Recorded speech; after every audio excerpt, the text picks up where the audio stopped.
Hello viewers, I'm Mamta.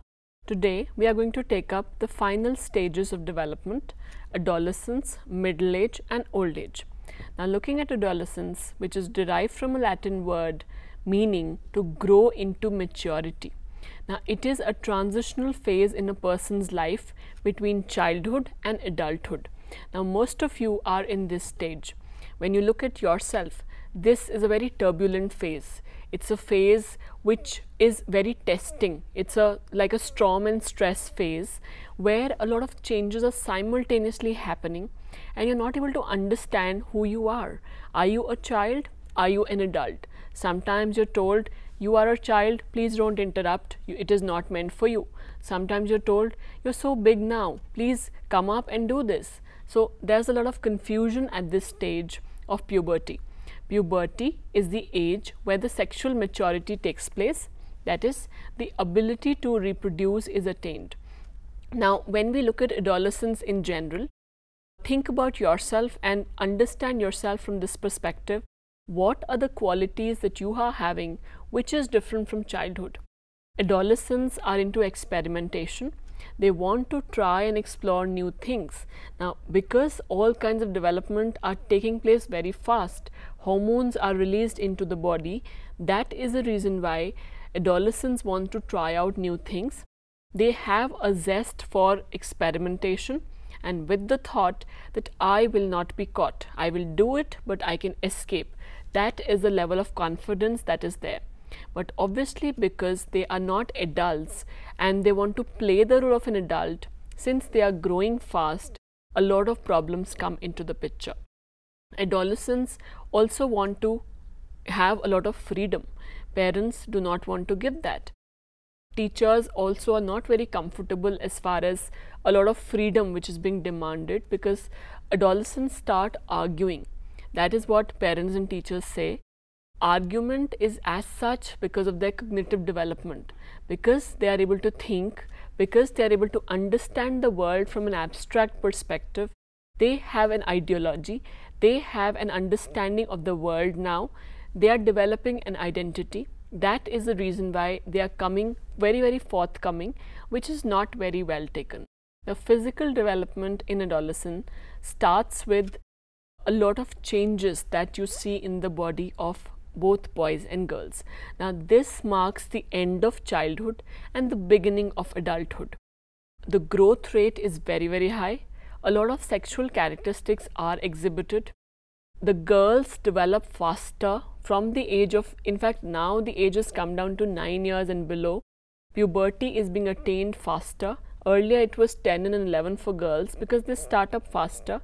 Boys start up a little later from the age of 12, 13, but they take up faster. The changes that you see because of the hormones being released are the primary and secondary sexual characteristics. Now the primary characteristics deal directly with the kind of reproduction that happens, and the secondary sexual characteristics basically are the features or the signs of achieving sexual maturity. Now a lot of growth in terms of facial hair, the hair that you can see, the change in the voice. For boys it gets very hoarse and coarse. For girls, a lot of growth in height and weight. There is also this particular aspect is definitely there 2 years before menarche. Menarche is the onset of menstruation for girls. The growth spurt, like we've already discussed, starts early for girls and then boys catch up. Next we have is the cognitive development. Now adolescents particularly have a very logical reasoning. They are able to think abstractly. They have an idealistic sense of the world, a very utopian sense of the world, and they are able to examine their own thoughts and that of others. They are able to understand what is the other person's intention, what are they thinking and feeling, and this happens in a very systematic manner. So they are like detectives who are able to give a logic and give a counter logic, and they are able to argue and they are able to give different perspectives at the same time. They are able to look at the world from an imaginary perspective, not just what it sees and looks like, but also from a thinking perspective. They can go very deep in their thinking, can get very philosophical also. If they are asked, let's say, what will happen if everybody is having 6 feet height? Now, a child will not be able to believe that, because children relatively have a very inflexible thinking. Adolescent will start imagining the world. They will say that, you know, we'll require larger doors because otherwise you'll bang your head into the door. So they will start imagining it, and they will start getting into how the world will look like from their perspective, because adolescents are also egocentric. They understand things the way they look at it from their own eyes. Now, this logical perspective is known as the hypothetico-deductive reasoning. Hypothetical, hypothesis, assumptions like a scientist. Deductive, drawing out conclusions from multiple alternatives, because an adolescent can think so many arguments and then decide. That is the reasoning that they have, very, very logical. Now, David Elkind has talked about two concepts under egocentrism: imaginary audience and personal fable. Imaginary audience is more like an adolescent, wherever he or she goes, feels and believes that, you know, everybody, the moment, let's say, an adolescent enters the room, starts feeling all the eyes are on him or her. So starts getting very conscious. That is the reason where they feel that there is an imaginary audience and everybody is focusing on them like themselves. So there's a pimple on the face, the girl will not go and attend the party. She doesn't have very good clothes to wear, or she's already worn them earlier. So that is the kind of image or identity that they start developing. This aspect that we have covered is the aspect of cognitive development, which Piaget calls as the formal operational stage. Formal operational because now formally they are able to operate on an abstract level of thinking. Next we have is the socio-emotional development. Identity is the major aspect that Erik Erikson talks about. Identity formation versus identity confusion. Now, adolescents are able to have an image of themselves, the kind of values that are important to them, the kind of commitment and belief they want to carry with them for the rest of their life. Now, they want to establish their own confidence level detached from their parents, because they have a very, very personalized set of beliefs which are very unique to them. That is their identity. For instance, an adolescent is very good in sports. So sports is one major area of identity, confidence building, identity formation for that particular adolescent. The other is very good socially. So that is one area of identity formation. Another child is confused between attraction, relationships and studies. That is the area of identity confusion, because the child is having a lot of guilt. Now, this is a stage where moral development starts on very universal principles. In childhood, the moral development was very, very rigid, no flexibility at all, because whatever the child believes is true. But here, the adolescent can understand the perspective from what is sensitively required, from what the internalized values are. Parents are telling something, but the adolescent is able to understand it from his own perspective and not just what the parents say is right, and they can also have their own viewpoint on it. So morality is, if somebody needs help, it's a universal perspective. Is life more important, or is stealing?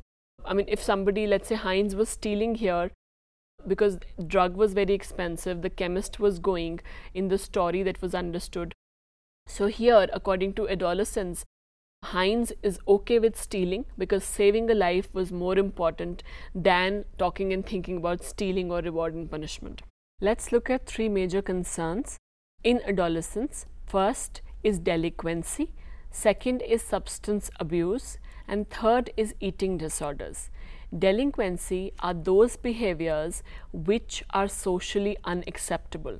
Offenses, crimes, illegal acts like truancy, it could be bunking, it could be missing a certain structural setting, it could be running away from home, it could be stealing, it could be burning some property or hurting somebody very ruthlessly. Now, adolescents can develop this tendency, which can result in a lot of problems because they will have a negative social identity, a negative self-concept. They will have decreased level of trust. Nobody will be really trusting them, and they will not be having any goal and purpose in life because they are deriving pleasure out of the negative image. Second is substance abuse. Now, adolescents are very vulnerable to any kind of abuse, any kind of drug abuse, where any substance like smoking and drinking, alcohol, very socially acceptable gateway drugs, they are used as a way of coping with their own loneliness, their own emptiness, void, lack of confidence and stress. Now, this can majorly result in problems with the adolescent's development, various kinds of skills, decision-making problems, family problems. Now, majorly it starts from peer pressure. Most of the researchers have said that any kind of addiction starts from peer pressure, just to get acceptance from friends, just to have a desire to act like adults, or to escape any kind of pressures of school or any kind of activities. Now, most of the time these result in a lot of problem later on, but they are like, if an adolescent is not able to say no to all these activities, the adolescent is convinced but is not able to say no to the friends, lack of assertiveness, then it is going to result in a major personality problem.